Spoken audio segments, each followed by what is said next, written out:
Look. Listen. Taylor. Hey, guys. Hey, guys. That's copyrighted. Hey, guys. Welcome, one and all, to episode 100. Nope. Scratch. Take 2. Restart the podcast. Hey, guys. Hey, guys. Hey, guys. It's episode 201 of the Look, Listen cast. Today, we're discussing episode Horizons 139. I'm going to tell you right now, you're going to hear this every week because it's always true. Are we watching an episode of Wonder Voyage? Yes. Is it good? Yes. This season can't stop being amazing. I love it. This is worth your time. This version of Pokemon is why you watch Pokemon. They're just having fun, Geese Peep. Everybody's having fun on the Brave Slami. Because there's no stakes, there's no narrative beats they have to hit. They can just have fun being in a Pokemon world. So wonderful. Every boy and girl. Every boy and girl. Isn't that how the song goes? Every single time, yeah. Okay. Every single Friday, we upload this podcast to you. It's on YouTube. Let's say Instagram. It's not on Instagram. It's on YouTube. Spotify. There you go. Yeah, everybody like and subscribe and hit us with questions. Exactly, Taylor. I was about to say that because we normally wait till the end after everybody fell asleep. So do it now. Thank you so much. Finally. Who's falling asleep? As the sleepy gamers, the narcolepsies. Guys, before we move on to our first segment of the week, Geese of the Week, what you been peeps? Taylor, could you please tell me what happened last time on Pokes in English? Last time, I believe, Meowscarada inappropriately touched Liko. Previously on Pokemon, the Doppelgangers gang. And there were some Mega Raichu X and Mega Raichu Y, and everybody had a great time. That was sick. I love a good Doppelganger episode. Yeah, that's funny, Taylor, because I distinctly remember you discussing that you don't like doppelganger episodes, so... I was really hoping you weren't going to call me out on that. Episode was fine. Great episode. But Geese Peep, Taylor, can you please tell the audience that are listening right now, on the edge of their seat, I'm sure at this point, can you tell them the name of the episode we're going to cover today? The Secret Ditto Rhapsody. Or in Japanese, Naisho no Metomon Rhapsody. You see some complicated kanji there, but we've had this before. It's actually very neat. They'll have some complicated kanji for Japanese people to read, and they'll be like, "Oh, I know what that kanji means," but then they'll just say an English word in katakana for the fun of it, for the vibes. But that crazy kanji right there is a word that means rhapsody. Just so you know. One of these days, I'm gonna surprise you, and when you say. And in Japanese, I'm going to interrupt you and say it in perfect Japanese. I'm going to train for years just so I can do that. I've had that fantasy at all the Turkish parties I go to, Geese, and it just never happens. Yeah, Taylor loves a good Turkish party. All right, Rhapsody. It is now time for our first segment of the week. That's right, it's Geese of the Week, What You Been Peeps. And since we're naming it after Geese Peep, that means Taylor's going first. Take it away, Taylor. I've been playing a lot of stuff, but I need to start out with Marathon by Bungie, the game that they abandoned Destiny 2 for. It is not great. Destiny 2 finished. They had the final shape. It's the word. There's a clue there. Final. Please continue. No, the clue is shape because they had 2 more expansions after that. No. And it's not like the story in Destiny has ever been so strong. It's just taken forever to tell. It's not like, oh man, we sure did go through a lot. It's, oh, we've spent 10 years playing this game. A lot of life has happened. Unlike in the MCU where you're like, oh man, remember Iron Man building his first suit in that basement or whatever? Very different vibe with Destiny. They did their best. Anyway, they abandoned development of that to play to develop Marathon. Marathon looks great. UI is a mess. New player onboarding is a mess. And I don't like the gameplay loop. So, am I going to play it? No. If somebody gave it to me for free and said play an hour a day, would I play it? Also, no. Oh. Wow. Please, Taylor, you were talking about Okami or Warhammer or something? Yeah. So I started playing some free games or games that I had already purchased in the past. I played 40K, Warhammer 40K Darktide. I thought you were just going to say 40K 40 times. It's a very good game. It's a little squad-based thing. The world is cool. I can't. Well, I'm playing it with our mutual friend, friend of the show, Eric, not Justin. I was going to say Justin. Yeah. I knew he's the only friend we need. It's weird playing games with people that have ADD because a kind of trait that a lot of people with ADD have is they're naturally contrarian, just in the interest of an interesting conversation. No, they're not. Oh. You got me. So anytime I say something with Eric, and I've done this as kind of a test, I'll say an opinion that he's had in the past and listen to him argue with his past opinion. And it's very fun for me. It's a good game. It's nice. So I'm of the opinion that Warhammer has probably the best lore out there. It is deep and well thought out. It is a full system of lore. And the reason I brought up Eric is because I told him that, and he said, "Well, it has all of the problems that you normally get with lore." And I'm like, "Okay, all right, that's." But it's very fun. It's a cool universe. I'm gonna probably play more of the games because I think a lot of them are free on PS Plus. Yeah, everybody get PS Plus, and it's on sale. Well, not anymore. Yep. Sorry, you missed your chance. Big sale. I also started playing Okami again. I don't know why.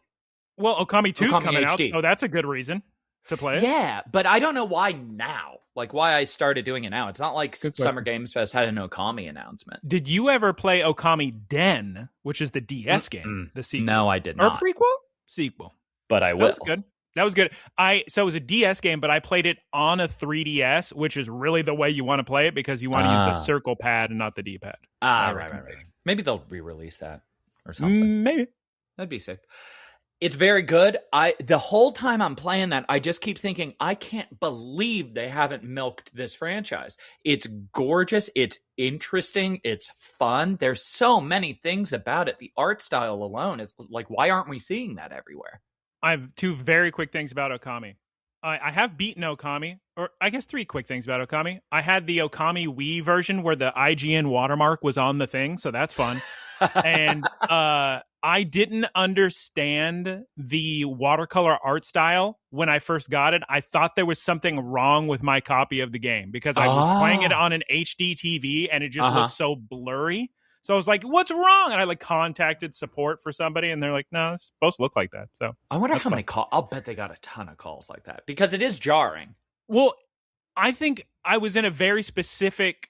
If you played that on PS2 on a standard definition television, I don't think you would even notice something's off. But if you were playing on a Wii with component cables on a Westinghouse that is HD, then it looks weird. It looks like something wrong is happening. Like there's something wrong with your cables or something. By the time they put it on Westinghouse. By the time you put it on PS4, I'm sure it's fine. But that one specific era made it look weird. And Okami's a great game. Way too long. You could have ended it 15 times before it finally ended. Please continue. Yeah, it seems like it's going to be a long game. But it's very good. Everyone should play it. I just want to know. I just want to know what does 40 what does 40K mean? Oh, that build up! Have you ever wanted so bad you could 40K? I believe 40K what? It refers to the year 40,000. It's in the future. Probably. Yes. But Warhammer itself is like old style goblins, Middle Earth type, medieval stuff, and 40K is Space Marines in the future and what have you. But same universe. Same universe. Same universe. Yes. Just 40,000 years in the future. It's all the Hammer universe. Yes. The tabletop, the gamers. They paint the guys. Myself laugh on a dumb joke like that. All right, what are we even talking about? Is it time? Well, I was finishing with Okami. Everybody play Okami. It's such a unique game. Such an unfortunately unique game. If the people that did Bomb Rush Cyberpunk met the people who did Okami and made a game, it'd be incredible. I could have swore you said a swear word. Please continue. Bomb Rush Cyberpunk. All right. Oh, that does sound iffy, huh? Please continue.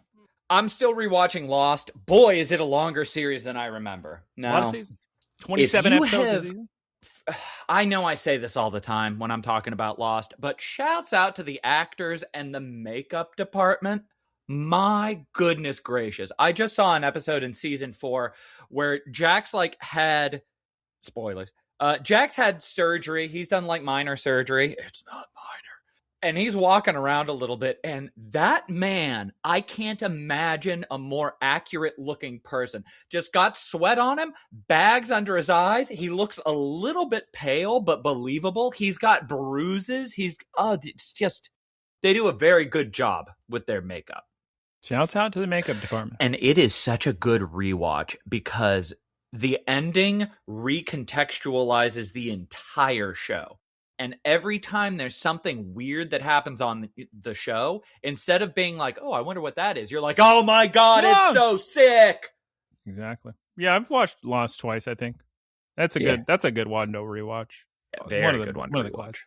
Chandler, are you prepared for me to discuss my Peep of the Week? Yeah, Peep on. I've been playing Mina the Hallower. It's only $20. You all need to rush out and get it. Wonderful game. Beautiful game. So deep. So much is in this game. They've worked so hard on it. It's not what I expected it to be. I thought it was going to be like the 2D Zeldas, like the Oracle of Seasons, Oracle of Ages, because that's what it looks like. But it's actually a 2D Dark Souls, and there's the gameplay, everything, the trinkets, the systems, the characters, there's so much. You have so many options at your disposal, so many combinations of abilities and trinkets you can use to solve any problem. Wonderful game. I beat the first boss, and I had a heck of a time with it because I beat it with no upgrades. But is there a dodge?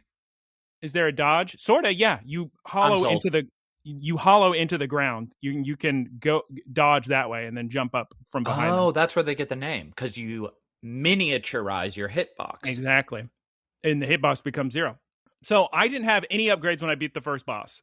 And I had a wonderful time. It was a huge challenge. After completing that difficult task, I said, okay, now for me to go about exactly how I went through Elden Ring. I am going to overpower myself so hard. I'm going to level up everything, buy every trinket I can, get every upgrade. So now the rest of the game, I'm going to just be destroying, just blowing through with all these revives and extra health and defense and attack and bonuses, and it's going to be a wonderful time. So shout out. I thought you were going to say, I beat the first boss, and I said, okay, no more games. Yep, we're good. We're good forever.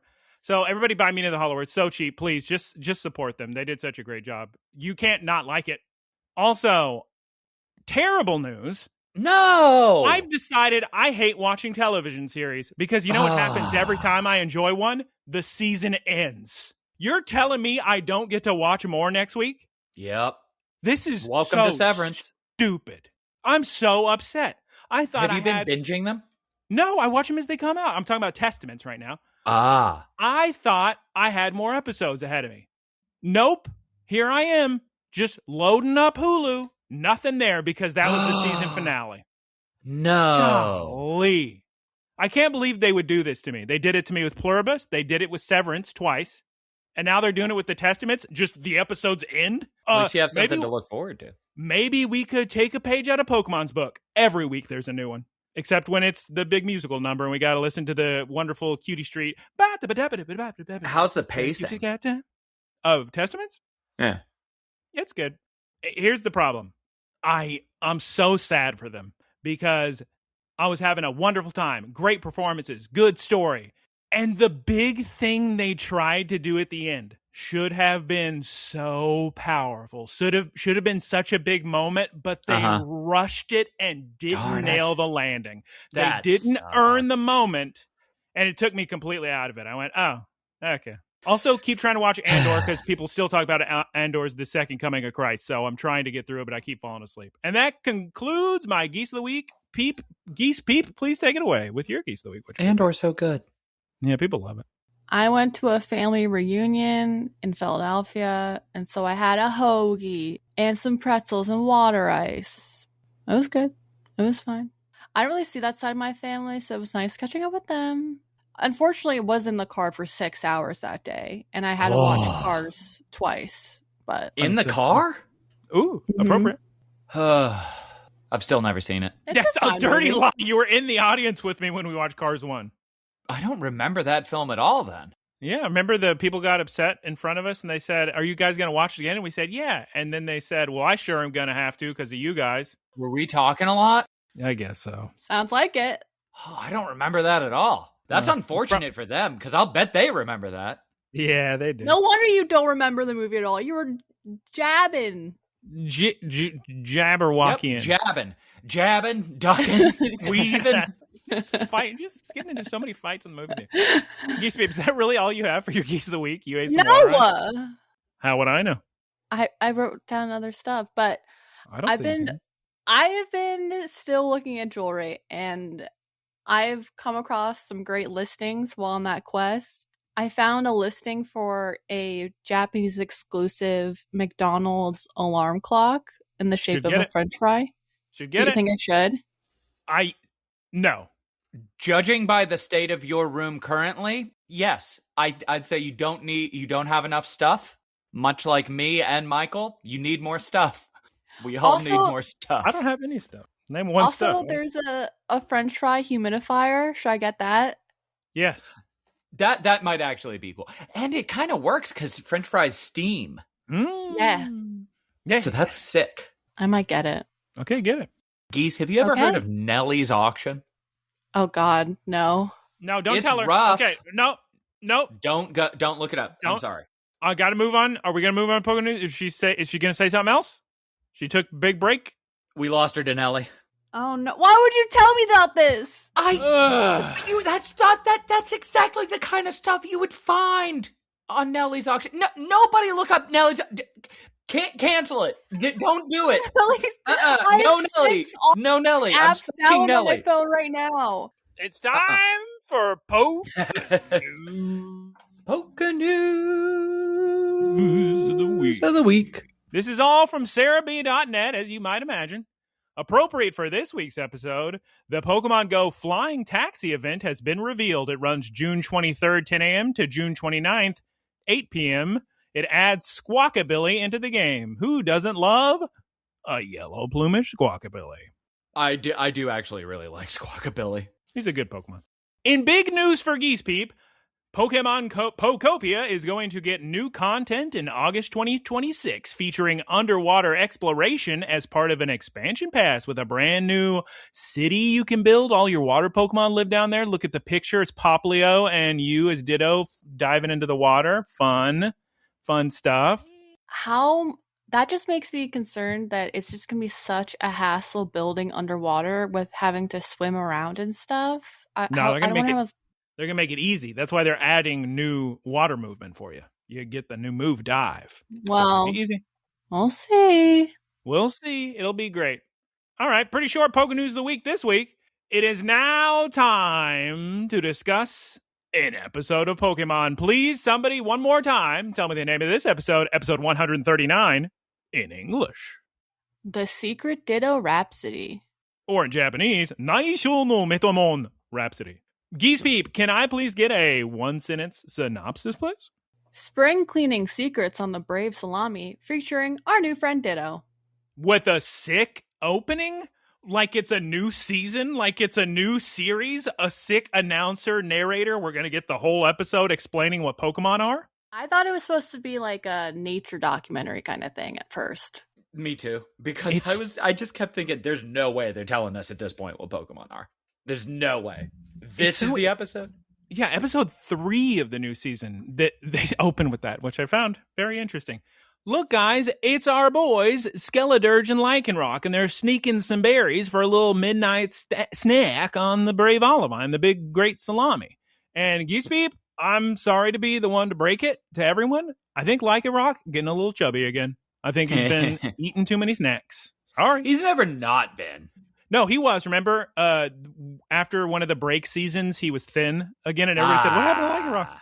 But he's been munching. He's a, what do you call him? A yo-yo dieter. This Lycanroc. Mm-hmm. It happens to me. Happens to the best of us. But oh my God, look, it's Ditto. He's disguised as Captain Pikachu. That's fun. Now, the hungry gamers, Lycanroc and Skeledirge, they know something's up. They know what Captain Pikachu looks like, and Captain Pikachu does not have little Ditto eyes. I'll tell you that. So Ditto knows he's been found out, and he transforms into his normal self. And now we begin one of the most fun just series of things you could ever want in such a fun episode. Ditto transforms into the little Firebird on top of Skeledirge, and I'm all ready. I'm having the time of my life. He's dancing, Geese Peep. So cute. Is there a specific name for that bird? No, it's just part of Skeledirge. Oh, I thought it had a name. Huh. It uses the move Torch Song. Could say that, huh? I thought there was an episode where they scream the name of it. Does not have a name. Joe Sarabee? Yeah, we can ask Joe. Geese Peep and I are going to see Joe in August. Say hello. Get him. We got to record him saying Poké-news of the week. That'll be fun. Hey guys. Wait, where's he going to be? Pokemon Worlds in San Francisco. Oh, sick. Ditto's adorable. Lycanroc loves him. I can't make it. I'm going to be in Turkey and Croatia. Turkey. Also, getting the tickets was impossible. I couldn't even get tickets. It was even like the biggest Pokemon creators in the world tried to get tickets and they couldn't get tickets. So doesn't that happen every year? So Lycanroc loves Ditto. Everybody's having a wonderful time. Ditto's laughing. Ditto's so happy that he's entertaining all these Pokemon. And let's get a theme song. Go ready, go. I gotta say, guys. I mean, we don't have a look. I'm gonna level with you, Taylor. When we watch an episode, I think most of the time maybe we'll skip a little intro, skip a little outro. These songs are so darn catchy. Cutie Street is out of control. It is. I'm always singing that. Go ready. Come on. Oh, jeez Louise. Anyway, we're back from the theme song. We see Murdoch. We're just starting off so funny. It's the daytime, so we're past midnight. We see Murdoch in a field just feeding a lowland muck a bunch of trash while Roy watches. That by itself is hysterical. Just that image, Taylor. Oreos is also helping with the spring cleaning. They got boxes. They're trying to throw away some stuff, Geese Peep. They're trying to Marie Kondo this. Get the ship shape. Am I right? Wait, is that a thing? Ship shape? Is what a thing, Taylor? Marie Kondo? Yeah, remember she says, if you don't love it, throw it in the trash. It's me, Marie Kondo. So all the Pokemon are having so much fun with Ditto. They're playing, laughing, Ditto's transforming. Sableye loves being transformed, by the way. Now, here's the thing, guys. Meowscarada. No, she's not the biggest fan at first. She's a little scared. She's a little bashful. Yeah, she hides behind another Pokemon to not get transformed. And then we get, oh God, I'm going to give this, I'm sorry, guys. Get ready for a high score. I'm breaking the news to you now. We're still in the 9s. For just the little, follow me here, the little incidental dialogue and background activity. We get so much during this. Whether it's this scene where we hear Liko and Dot arguing about what we're going to throw out, or later on in the episode when Roy and Old are talking about how they're hungry and they smell something. Just the little things happening in the background. It's these details which were super present consistently in Sun and Moon that really build the world of Pokemon. Oh my God, so much. I'm jumping ahead too much, but it meant so much to me later in the episode when we see that little bottle of cleaning solution, whatever, and it has a little time pole on it. That is my favorite thing in Pokemon, when they have products with Pokemon on it, just world building. So good. That's like in Sun and Moon. It is. Such a good That's show. That's what you guys keep saying. I've never seen Sun and Moon. It's on Disney Plus right now. You. I don't have Disney Plus. It's worth it, actually. Believe it or not. Or maybe I'll try to give you my login. We'll try. So this scene's actually kind of funny. Dot's throwing away some old filming equipment, like lighting stuff you would use for good lighting. And Liko's saying, how could you throw this away? This was used in a video. This is like good stuff. And she's like, I have 10 of them. It's not a big deal. Okay. Taylor, this next scene, when I saw it, I was flirting with the idea of giving this a 10. Oh, wow. Really? Taylor, this episode is such a cartoon. This next scene is Alt pushing a giant rock shaped like a V, just an enormous boulder, saying, I want this in my room. This enormous, giant, sick rock, while everybody else is throwing things away to clean up. Yeah. What a cartoon. As everybody says, Alt, no, you can't put a giant boulder in your room. So he sadly pushes it away while Sableye's laying on it. What a scene. I will say, this is probably the funniest episode we've had. Geese Peep, I'm telling you now, there are multiple audible chuckles coming from me this episode. I love this episode. I loved I am episode. Sableye doing his little toesies on the rock. Cute. God. And then, straight off of the funniest thing I've ever seen in my life, we get an adorable scene, Geese Peep, of Quackleval just holding Ditto like a little baby. Now, we got to get this out of the way. The entire premise for this episode, I don't understand. Why are the Pokemon so insistent on hiding Ditto's existence from the kids? It's because they overhear Murdoch explaining that the ship is already cramped as is and we can't afford to bring anything else on board. They're afraid they're going to kick him off because he weighs too much. Ditto. I got you. Yep. I got you. Not Lycanroc, because Lycanroc is losing weight because Murdoch's putting him on a diet. So true. Anyway, Ditto wants to transform into Meowscarada's tail real bad. I guess that's how they're happy. That like Ditto's only happy when it's pretending to be something else. He's only happy when it rains, yeah. Also, throughout this, the narrator keeps coming in and out. Yeah, the narrator. It's interesting. And it's like he's talking to the Pokemon. It's like they're having a conversation. It's sort of Blue's Clues-esque. Yeah. Yeah, it's very helpful we have a narrator because there are entire scenes of this episode where it's just Pokemon language spoken to one another. So thank goodness we have a narrator to translate it into Japanese and then English for us. So shouts out. I kept going back and forth because I do like the narrator's presence a lot in this episode. I just kept thinking, man, I wonder what this would be like if there was no dialogue and it was just watching Pokemon react. But then I thought kids would get bored. I might get bored. God bless narrator. Yeah, they've tried, I think, everything under the sun when it comes to Pokemon. I think in the original Not everything under the moon. I feel like in the original I feel like in the original series there were parts where Pokemon just spoke Pokemonese to each other. But then Taylor, when you and I, or was it which one of you did we watch the Zarude movie? It was one of you two. I did. Okay, so Taylor, remember we watched the Zarude movie? They just skipped that and all the Zarude spoke English so we could understand it. Zarude, yeah. Okay. It's jarring at first, and then you're like, oh, there's no other way this was going to happen as a film. Like, it just couldn't. Oh my God, they lost Ditto. The Pokemon have lost Ditto. What are we going to do? Oh, there it is. It's just pretending to be Meowscarada's tail. Okay. Now we're going to cut to just a runner of Captain Pikachu. This whole episode, he just keeps trying because he wants to throw away stuff too. He wants to help spring cleaning. He's got 2 little nightcaps he sleeps with, and he keeps trying to decide which one is he going to keep, which one is he going to throw away. He's trying them on both. Is this one good? It's such a good scene. I actually rewound that scene because I thought I missed something and then realized it was hysterical. Yeah, it's a wonderful episode. Very funny. He's so torn, Geese Peep, he doesn't know which one to throw away. And then we get a cut to Liko. At first, I think she's doing laundry because the little time pole cleaning thing, detergent, whatever. But no, she's just sorting through all her belongings, trying to keep stuff in one box, throw away stuff in another box. And she finds, this is very important, so if anybody's paying attention at this point, write this one down as important key item. If you were playing a Nintendo game, this item would be a different color font when you're reading it. We find a wooden carving of Squawkabilly that, Geese, do you remember the origins of this? Did she get it from Grandma? Or did she make it as a kid? She's going to give it to Grandma. Give it to Grandma. Okay. Oh, I was trying the whole episode to just understand the importance of this thing. I mean, I'm sure something Grandma. Okay, so then she's putting stuff in different boxes. I don't know if Liko's putting the wrong thing into the wrong box or... No. What happens is...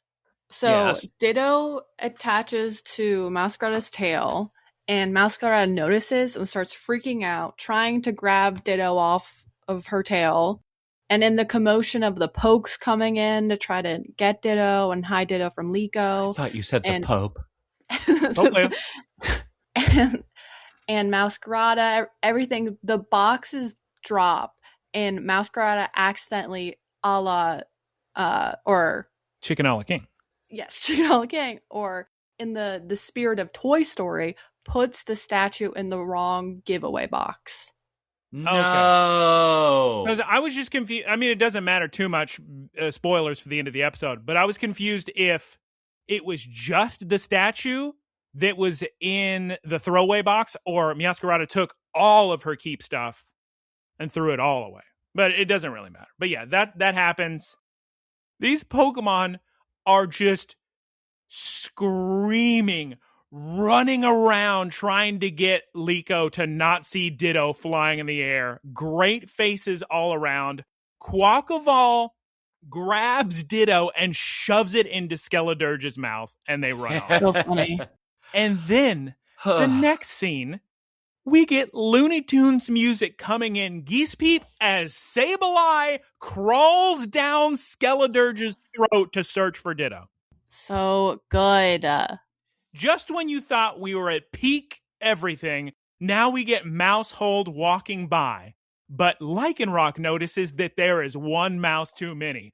Ditto, you little scoundrel, you little scamp. I need a Ditto Mousehold plush right now. Immediately. It's super cute. It's hard to say which one's cuter, too. And Mousehold is such a good Pokemon to have a Ditto event with. Okay. I think at this point, the worst possible scenario has happened, and Alolan Muck has eaten the wooden carving of Squawkabilly, which is very sad because it means so much to Liko. Well, it's also strange that it ate a Squawkabilly. Well, Alolan Muck eats trash, so he thought it was all trash. Oh, okay, yeah. At this point in the episode, the Mousehold with the one extra Mousehold is noticed by Dot. She also says, well, that seems like a lot of mice. More than usual. So Sableye chases after the Mousehold, Geese Peep, and he lunges and he jumps on one of them, and who is it? It's the wrong one. It's just a baby mouse. And Roy, by the way, just laughing at all the hijinks. He's like, I don't know what the Pokemon are up to today. I don't know what's gotten into them, but I'm entertained. So shouts out.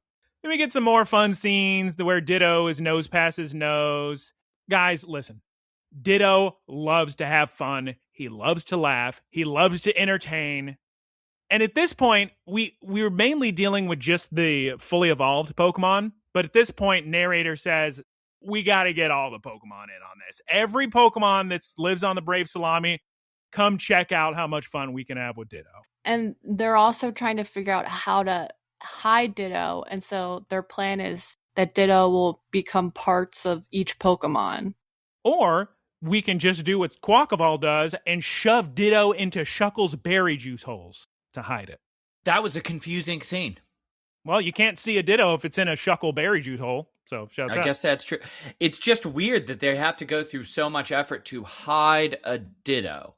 Although I guess that's the joke. Yeah, it's pretty funny. I mean, Ditto could also, we cut back to Cap still deciding which hat to get rid of. We think he makes a choice, but no, he can't decide. The kids were hungry. Great news, everyone. Murdoch made omerice. Yum, yum, yum. Everybody gets delicious food, except for one little chubby Pokemon. Who is it, Geese Peep? Lycanroc. He's getting too chubby, so Murdoch feeds him diet lunch. His face is so good when he sees the berries put in front of him. I was just talking to Geese Peep the other day about those hilarious videos, the little prank videos on dogs when you pour them 2 little bits of kibble and then they look up at you like you're insane. And it's the exact same thing. Lycanroc's losing it. It's because Lycanroc won't eat the food. Ditto then transforms into Lycanroc's mouth so Ditto can eat the food.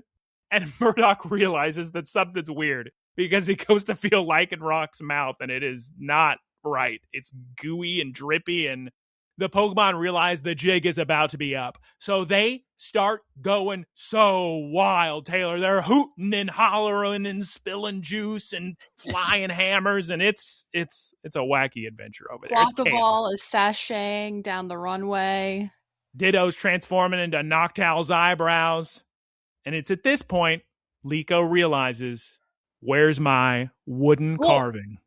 She goes up, she comes in, she's like, hey, Masquerada, did you see my statue? I thought I put it in the keep box, but I can't find it. And then we see on Masquerada's face, like, her realizing what happened. Yep. We get a commercial break on this big bit of drama coming a couple minutes after the world was about to end, but now it's funny because the world was about to end, but it's a more meaningful to me that this little wooden carving has been eaten. Because when we come back to the commercial break, poor Meowscarada Geese Beep, she's just crying. She's so sad. All the pokes are surrounding her, and then Ditto sees her and feels so guilty. What does he do, Geese Beep? What's Ditto's brilliant plan? He's going to turn into the statue. Smart idea. Smart. So then Meowscarada... Then it becomes Grandma's problem. Got him. So then Meowscarada hands the fake wooden carving Ditto over to Liko. Liko's thrilled, and she grabs her little cat toy. Kind of looks like the cattails, the things in the swamp. But it's a little cat toy, and she starts dusting the carving, but it's about to make Ditto sneeze. So Meowscarada stops Liko from dusting the wooden thing by pretending she's still a kitten and wants to play with the toy. Like, has her, what do you put her little paws out? And Liko says, I didn't know you were still into this. Okay. Meow. Good stuff. Okay. The next scene. We're cutting to the next scene. Meowscarada runs off hysterically. Just with such conviction does she leave Liko's room. On to the next phase of the plan. Let's get all the Pokemon together. We're all approaching Alolan Muck, and this is what I was saying earlier. Thank goodness we got an announcer, because he's explaining exactly what's going on. The first Pokemon to approach Alolan Muck is, of course, Snorunt. He sprints towards Muck in an attempt to get eaten and save the wooden carving, but Geese Peep, he chickens out at the last second. He's too spooked. And the way that the narrator describes it, as if it's happening in real time, like the narrator is surprised that this is happening. The narrator. Narrator is with us. We are the narrator. Meowscarada and the narrator. I can't wait to watch that. Okay, guys. Then Pomoto also tries to save the day with a lot of conviction and bravery. But he trips over a little piece of oh my god, branch and starts crying. Meowscarada picking the two of them up and comforting them like little babies is so cute. Lots of tears this episode. The kids come down as Meowscarada decides to take things into her own hands and go into Alolan Grimer herself. Liko is like, what are you doing? And runs and grabs her, holds her back.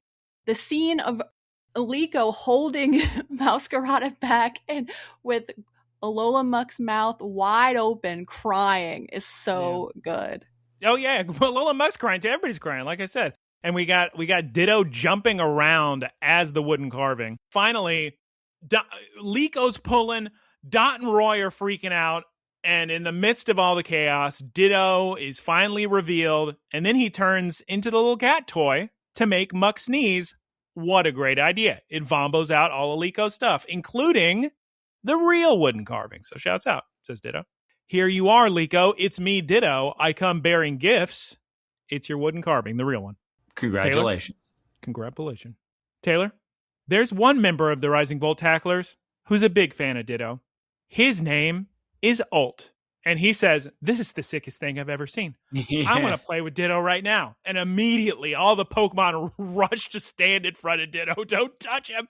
You stay away from Ditto. I was a little confused because are they doing that because they don't want the kids to take him off the ship? Or like, I was confused by that part. Ditto's just been through enough.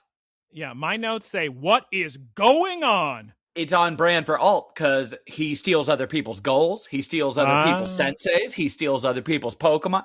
I mean, hypothetically. Like, so true. And so Ditto starts walking away and Liko is like, oh, you like the ship? You can stay.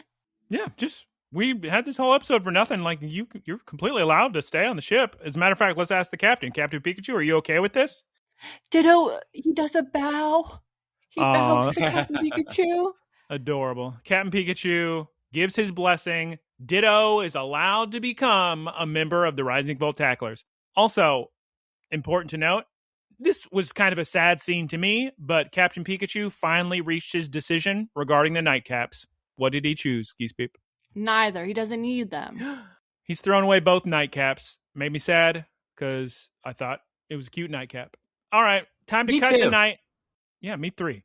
The funniest thing on the planet, Taylor, and we've discussed this before, is when somebody makes a point and then later on when discussing that point or that opinion, compliments the idea. There's nothing funnier in this world than saying, I had a great idea earlier. I agree with myself earlier. This is a great point. I can't remember what you and I were talking about. This is years ago. It's still, I look back on this and laugh so hard because it's so stupid. We were talking about something. I presented an idea to you, and you said, I disagree. And I said, I don't. Yep. Good stuff. It's so dumb. Okay, Geese Peep. It's very funny. Geese Peep doesn't look interested in this anecdote, so we're going to cut to nighttime. Let's pretend we were talking about jewelry. Yeah, I got a good point. Whoa, shiny. No sunset this episode, which is infuriating. That's losing a point. It was such a good opportunity to have the sunset be Ditto. I know. The sunset should have been happening while Ditto was invited on. Anyway.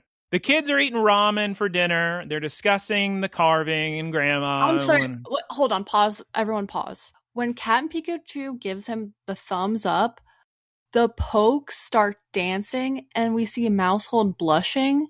And it's the cutest thing I've ever seen in my life. It's a great episode. You can't deny that. Geese Peep, poor Lycanrocky's got to eat diet soup and sleep for dinner. And I'm sad about this. He's just a hungry little wolf.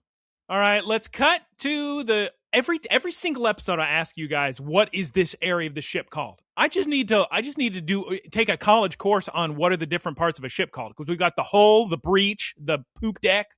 What is the area called where you control it, where you got the wheel? What is that called? The bow. The bow. The bridge. The bridge. The bridge. They're on the bow. And Ditto is disguised as a Captain Pikachu cap, and he's sitting on top of Meowscarada's head. And then Geese Peep... Meowscarada puts Ditto hat on her head and tickles it to turn him back into Ditto, and it's so cute. And Geese Peep, what is revealed as all the Pokemon are going to sleep? What does Ditto like to do when he sleeps, just like in Pokemon Sleep, the video game you played at one point? Turns into a rock, and the narrator explains that Meowscarada and Sableye fight over who gets to sleep with him at night. Adorable. So is Ditto just permanently a rock? No, he just likes to sleep as a rock. Okay. It's probably for protection. Kirby. Oh, right. It makes a lot of sense. If you're sleeping... nobody's going to try to eat you or fight you if you're just a little rock on the ground. So I think that makes a lot of sense. And the episode's over. Excadrill. Oh my God. Hopefully he's not in the middle of the night just trying to break a small rock. Sableye holding Ditto Rock while sleeping is the cutest thing I've ever seen in my life. Geese Peep had 4 cutest things she's ever seen in her entire life this episode, so you know it's a good one. I'm just thinking about Pagogo-chan and like things riding Pagogo-chan. Oh yeah, a little Sharknet. That's good. So cute. Like that's imagine hard the to antics Pagogo-chan and Ditto could get into. Can you imagine? Well, the episode's over. Great episode. Ditto would have been so helpful against Spinal. Yeah, he could have transformed into Spinal. Any of the heroes. He could have transformed into Gibeon and told Spinal to stop. Any hero could have been Ditto. Could have turned into Shiny Rayquaza. Lapras. No one obviously could replace Cleavor. But Geese Peep, the episode's over. Before we give a score, can you please tell us what happens on this week's Frito's seminar in space with Mega Starmie, Instructor Starmie, please, with Ditto, please? Appropriately, the seminar is on Ditto, who's a Pokemon who has a knack for transforming. And the question of the week is, do you know what happens when 2 Dittos meet? Is it A, they run away, B, they become friends, or C, they fight? C, they fight. Final answer. Lock it in. Big money. Yes. No whammies. Ditto can transform and become friends with anyone except for their own kind, apparently. And the animation we get is Roy observing 2 Dittos fighting and having a transform battle. Mm-hmm. It's a short one. And the next episode, guys, we're going to get an episode all about bread. I love bread. We're going to get a bunch of neato thing stuff. Taylor loves baking episodes. It's going to be Shouts great. Out to I'm very excited. I even forgot a movie that I watched with Bretzy. Wow. Geese Peep, are you excited about bread episode next week? I don't know if I'm going to be on next week episode. Well, then you're not allowed to be excited then, so shouts out. Okay. Yeah. I don't know if you guys, it's time to discuss how we felt about this episode. Give it a score. I don't know if any of you listening noticed but I'm a fan. It's so good. So many laughs. So these two are probably going to give it a 9.9 because there was 0 battles. But there was so much fun, so much cute, so much adventure, so much silliness. All pushing the rock. The little just incidental scenes, little conversation, the world building, the little spray bottle with time pole on it. Oh, this is a 9.8 at the wow. I love when the Pokemon get to show their personalities. Love that. Love that. The direction was really dynamic and interesting. A lot of like the way that they chose like the angles to animate was interesting and dynamic, and I really like that. And yeah, just like the world building. And we really needed this episode after the shot we got of Masquerada hugging Liko last episode, because this really redeemed her. This was like, we actually got personality out of her. Yeah, she still is silly. She's like, she was crying on the ground, sad that she accidentally threw away the carving. But that I know what you mean, because like when she was helping Liko throw away or bring the box away, just how human like she stands up to walk away. It's weird. It's like a maid, but it's I don't know that we've how many Pokemon have we had like that? Because part of the charm of Pokemon is they're animals that are more sentient than animals. Yeah. Well, there's always been episodes with Machoke, and Machoke just looks like a man.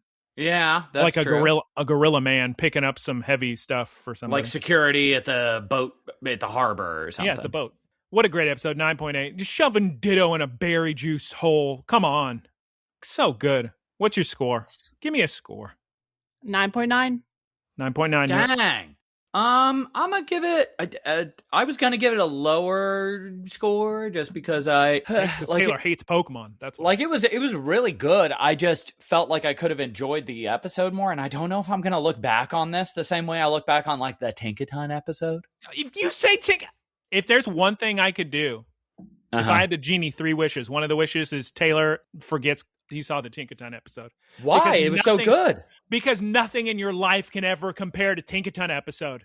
No matter what you watch, no matter what you play, you'll say, not as good as Tinkaton. There has to be a Mount Everest. Like, there's always a high point. All right, my second wish is you didn't know Mount Everest existed. So please, give me a score. There's always a K2. All my wishes are gone. I'm not going to burn through your wishes. I'm not that evil. I'm going to give it a 9.5.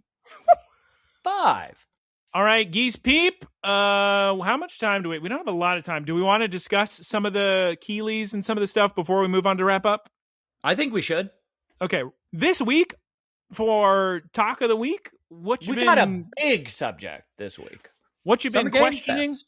Lately, we got a ton of little, some of them big presentations, because you know what time it is. It's E3 time. So that means we got the Keighleys. We got Keighleys Birthday Bash. We got Nintendo Direct. We got Sony State of Play. We got Xbox. Look, we're selling consoles again. Best thing is, no one's treated like cattle when they spend money. Huh? So Taylor and I used to watch the E3 press conferences every year. We'd have a whole big party out of it. Sick. The Keighleys, the Summer Game Fest, was one of the best I've ever seen. I mean, starting off so strong with Resident Evil Code Veronica remake. Taylor and I love Code Veronica. He watched the first 5 minutes of it. And ending with Final Fantasy VII Revengeance. Come on. So good.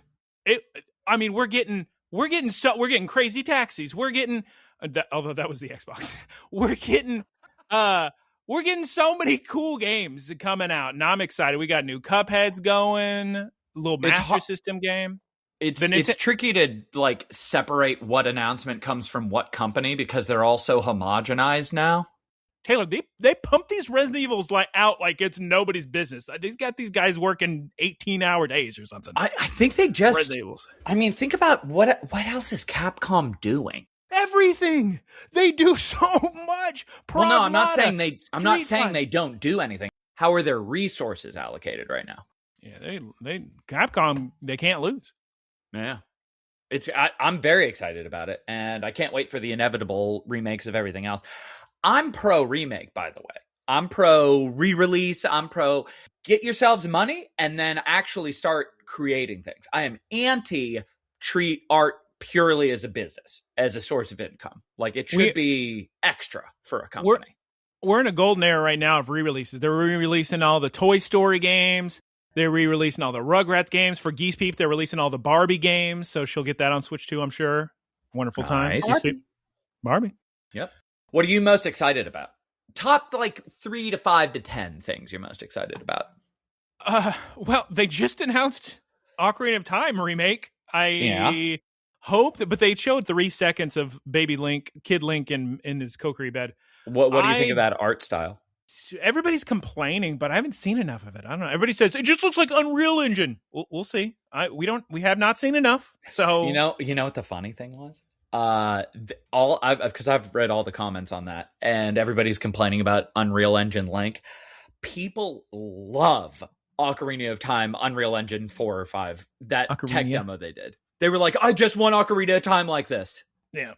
I guess if that's good, I'm really looking forward to that. Obviously, Final Fantasy. What I keep forgetting is the Revelation, right? Is the actual title Final Fantasy VII Revelation or Resolution? Well, no, it is Revelation. But the funny thing is, I remember trying to figure out by myself, or maybe with you, I don't know, what the third one was going to be called. And I know I would have landed on Revelation, but I don't remember why I thought it would not be Revelation. Like, there was some reason. Because the Rebirth, they already used.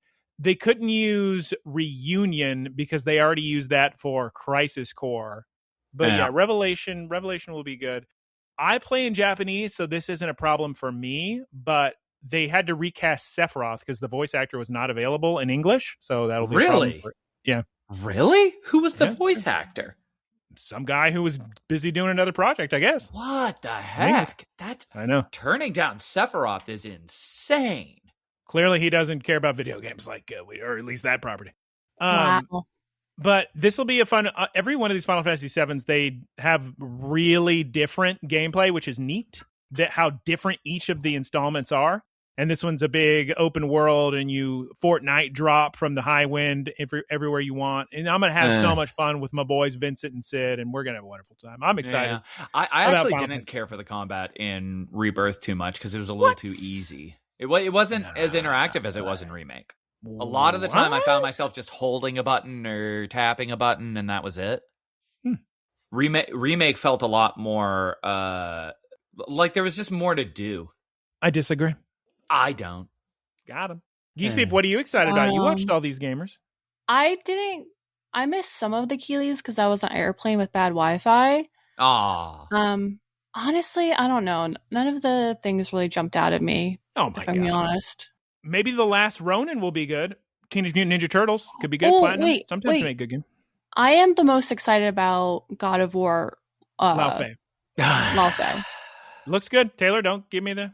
Taylor hates bad comments. You've been reading bad comments. Wait, did you even play 2018 in Ragnarok? I did, yeah. Oh, okay. I beat both of them. It's going to be good. Don't worry. I have some strong thoughts on that. I hate the dialogue so much. It's so marvelly. I can't deal with it. I don't like the Cube voice actor. I don't like the mumbling, muttering Starbucks employee. That just doesn't fit. My main issue is that they're going after a character. So Faye had such a presence in the first 2 games. You were walking around as Kratos and seeing the reverence that he had for his deceased wife, and then seeing the legacy that she left behind. Like, when you heard about her, you were like, oh my god, that's so sick. Kind of like Boba Fett in one of the Star Wars movies. Attack of the Clones. Just the reputation. And by that, it's the sickest character. Like, she was my favorite character from probably the first 2 games because of her reputation. Showing her as, oh, well, time to meet your heroes. I'm worried about that. I'm worried that they're going to do something to break that illusion of how sick she was. Nah, she'll be sick. It'll be great, I'm sure. I hope they retry the Cube voice acting. That just takes me straight out of it, and I want to be immersed. But the dialogue from the main adversaries is also really bad. For Sekhmet and the Tibetan god. I like the iconography. I like the choice to use kind of the deceased god pantheon. I just don't like how standard 2016 United States of America the dialogue is. If you say so. Oh, okay, yeah, I know what you mean. Yeah, it is weird. We're talking about these ancient beings, and they just kind of sound like Americans. Yeah. Yeah. The gameplay will be incredible. These guys are kind of incapable of making a bad playing game, so it'll be lots of fun. And the world design is good. The art direction is good. And it's so smart, too, because everybody... I feel so bad for, honestly, so many of these game makers, because all of this was leaked. Lao Fei was leaked. Ocarina of Time Remake was leaked. Star Fox was leaked. All the stuff was leaked. And poor Cory Balrog must have been so annoyed because just little bits and pieces were leaked and people already had preconceived notions of how much they're going to hate this game before, because they didn't leak the fact that it takes place in the Everywhen. So you get to have gods from all these different pantheons all in the exact same place. Yeah. So people who are excited about Lao Fei, like myself, I'm excited about it. I'm just very worried.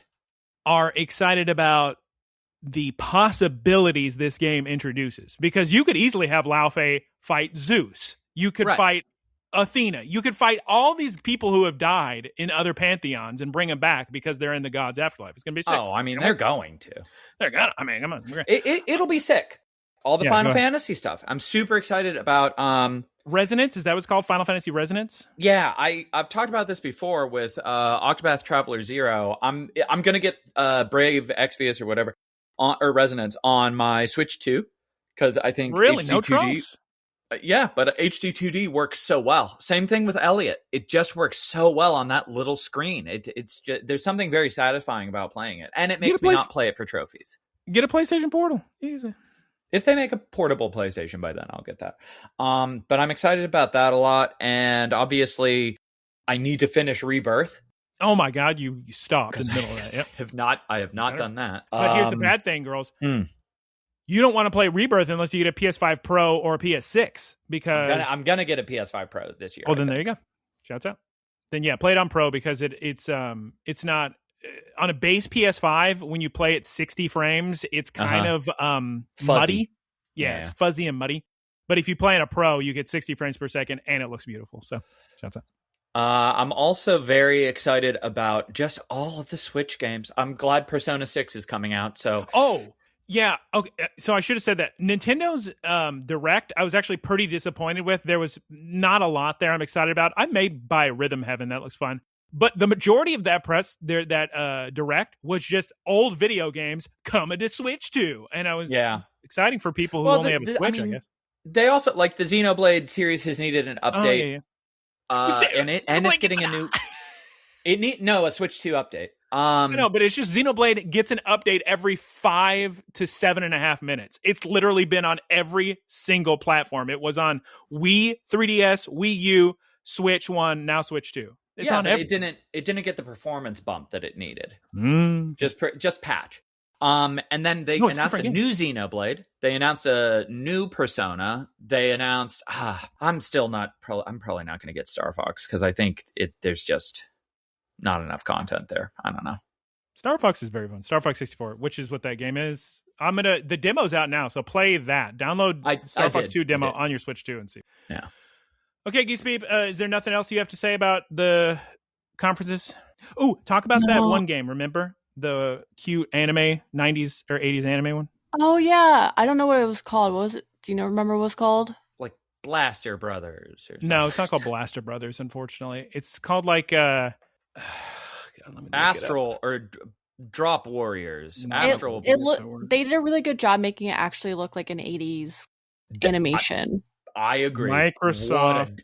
I don't know how I was trying to think of the engine that they created for that. And I think that you just don't put resources into something that turns out like that and not use it for other IPs. So I'm excited about that. Vivarium? It's called Orbitals. It's not Orbitals. That's a different 80s anime game. There's a game that was announced with Jesse Eisenberg. I don't know what this is. I haven't seen a trailer for Vivarium, so I should probably watch that. Geese Peep, please Please talk about Vivarium. Thank you. I don't even know what the gameplay is like. Thanks, everybody, for listening. Just the look of it looks really neat. It looks like an 80s cartoon. They really nailed the aesthetic. And you like talk to Orbitals. People. You're a little girl. I don't know. What do you want from me? It looks like Ghibli, but the filter they do on it for the anime, it looks so realistic and accurate to the time. Uh-huh. And it's not on PlayStation, Taylor, so I guess I'll jump off a cliff. I don't know. Okay. Is it on Switch? I think it's just PC. And maybe it'll come to Switch later. I'm excited. I hope Crazy Taxi's good. I got real excited when they announced that. I love Crazy Taxi. And it started with the yeah, which everybody loves that song. Too crazy. Okay, I gotta go. Time to move on to the wrap up. Geese, please take it away, please. Thank you, everyone, for listening. You can find us at Look Listen Cast on Spotify, Apple Podcasts, and YouTube. Please like and comment so more people can find us. Also, thank you to Keith for our artwork. You can find him at twitch.tv/KeithSquared. Shouts out Professor website for the Ticklebits and the boilerplate. Twitch.tv/prof_ticklebits. Please recommend this podcast to your friends, families, and neighbors. You can send questions. LookListenCast@gmail.com. Goodbye, everybody. Geese Peep, say goodbye 5 times. Taylor, say goodbye 2 times. Goodbye. Goodbye. I haven't heard one goodbye from Geese Peep. I need 4 goodbyes from Geese Peep. Go ahead, Geese Peep. 3 more goodbyes. Goodbyes back. 1 more goodbye from Geese Peep. 1 more goodbye from Geese Peep. Howdy, y'all. It's me, Geese Peep. Thank you for listening to the Geese Peep Productions podcast. Geese Peep Enterprises, doing business as Peep Industries, together with its subsidiaries, is a diversified worldwide entertainment company with operations in media networks, talent management, parks and resorts, multimedia entertainment, and consumer products and interactive media. Geese Peep Enterprises is a Dow 30 company.